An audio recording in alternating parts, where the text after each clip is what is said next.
Hi friends, எல்லாத்துக்கும் good morning. இன்றைக்கி என்ன வீடியோன்னு பார்த்தீங்கன்னா லஞ்ச் பாக்ஸ் ரெசிபி தான். இன்றைக்கி பன்னீர் ஃப்ரைட் ரைஸ் செஞ்சுருந்தேன். ஒரு சிஸ்டர் கேட்டிருந்தாங்க அவங்க குழந்தைங்களுக்கு செஞ்சு தரணும்னு சொல்லிட்டு, அதனால தான் இந்த வீடியோ போட்டிருக்கேன். இது என்னன்னு பார்த்தீங்கன்னா பன்னீர் ஃப்ரைட் ரைஸு. பன்னீர் ஃப்ரைட் ரைஸ் ஹோம்மேட்டில் எப்படி சூப்பராக செய்யுதுன்னு சொல்லிட்டு நான் வீடியோவில் போட்டிருப்பேன். ஃபஸ்ட்டு பன்னீர் கிப்ஸாக வெட்டி எடுத்து வச்சுக்கணும். அதை சுடு தண்ணியில் கொஞ்சம் பாயில் பண்ணி பன்னீர் போட்டுட்டு உடனே எடுத்துருங்க. அதில் இருக்கிற நச்சுக்கள் எதாவது இருந்துச்சுன்னா கூட வெளியில் வந்துடும். ஏன்னா நம்ம ரெடிமேட் பன்னீர் இல்லையா, அதனால தான் இந்த மாதிரி எடுத்து வச்சுக்கணும். இதில் கேரட்டு, பீன்ஸு, குடமிளகாய், வெங்காயத்தாள், முட்டைக்கோஸ் ஆட் பண்ணுறவங்க ஆட் பண்ணலாம். நான் ஆட் பண்ணல. முட்டைக்கோஸ் என் பசங்களுக்கு ஃப்ரைட் ரைஸில் மத்தியானத்தில் சாப்பிடும்போது அவங்களுக்கு அந்த டேஸ்ட் ஒரு மாதிரியாக இருக்குது அப்படின்னு சொன்னாங்கன்னு சொல்லிட்டு நான் முட்டைக்கோஸ் ஸ்கிப் பண்ணிட்டேன். வேணுங்கிறவங்க முட்டைக்கோஸ் போட்டுக்கலாம். இதில் எண்ணெய் ஊற்றி வெங்காயம் போட்டு பச்சை மிளகாய் நல்லா குட்டி குட்டியாக கட் பண்ணி கொஞ்சம் பெருசாக கட் பண்ணிக்கோங்க. ஏன்னா பீன்ஸ் மாதிரி இருக்கணும், பிள்ளைங்க பீன்ஸ் நினச்சி கடிச்சிட போதுங்க. கொஞ்சம் பெருசாக கட் பண்ணிக்கோங்க. இதிலே இஞ்சி பூண்டு பேஸ்ட்டு போட்டு நல்லா வதக்கிக்கணும். ஓவராகவும் வதக்கக்கூடாதுங்க, லைட்டாக தான் வதக்கணும். ஏன்னா ஃப்ரைட் ரைஸ்னால் எப்பயுமே டீப் ஃப்ரைலாம் பண்ணக்கூடாது. இதில் இஞ்சி பூண்டு பேஸ்ட் போட்டு நான் அந்த ஸ்மெல்லு கொஞ்சம் அடங்குற வரைக்கும் வதக்கிட்டு இதில் கேரட் எடுத்து போட்டுக்கணும்.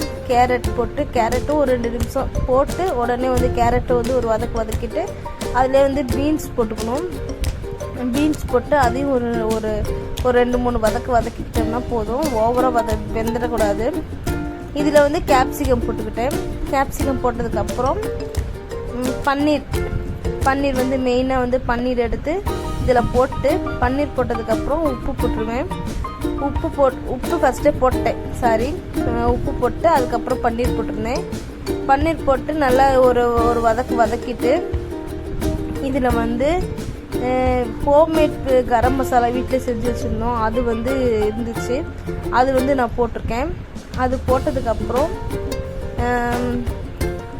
அங்கேட்டு ஒரு கால் வந்துடுச்சுங்களா, அதனால தான் இந்த கரம் மசாலா போட்டதுக்கப்புறம் சோயா சாஸ் சும்மா ஃப்ளேவருக்காக சோயா சாஸ் போட்டிருந்தேன்.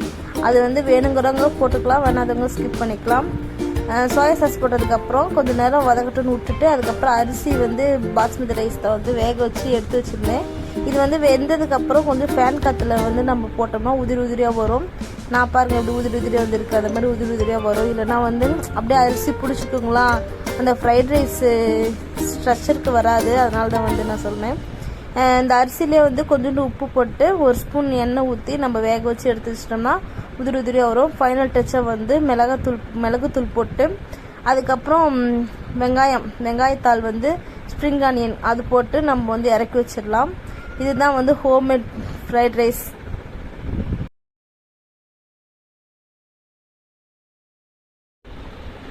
இதுதாங்க ஹோம்மேட் ஃப்ரைட் ரைஸு. இது பசங்களுக்கு நல்லா பிடிச்சிருக்கும்.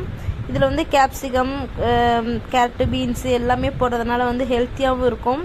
அதே மாதிரி நம்ம ஹோம்மேட்டே செய்கிறதுனால நமக்கும் பயம் இல்லாமல் குழந்தைங்களுக்கு கொடுக்கலாம்பா.